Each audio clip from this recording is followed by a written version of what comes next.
ministro da Saúde. Perfeito, Deputado Edinho Benjo, 1 minuto. Perfeito. Obrigado, senhor presidente. Gostaria apenas de registrar, senhor presidente, fazer esse pronunciamento, que toma posse o novo reitor da Unisul, Universidade do Sul de Santa Catarina, onde eu tive o privilégio de ter me formado em Ciências Contábeis. E a posse ocorreu no último dia 21 de março, no Espaço Integrado de Artes da Unisul. Formar cidadãos com valores humanos profissionais está entre os desafios do professor Sebastião Salésio Hertz, que assume a reitoria da Unisul. Ele tem como vice-reitor o professor Mauri Luiz Hertz.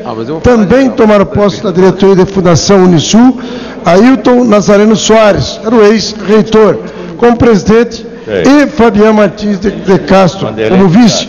O professor Salésio, como é conhecido, é membro da academia desde 1980 e sente-se preparado para assumir o cargo, como disse ele na hora de que tomou posse. Era isso, presidente, que gostaria de dar a sua divulgação. Muito obrigado. Deputado Vanderlei Sirac, 1 minuto.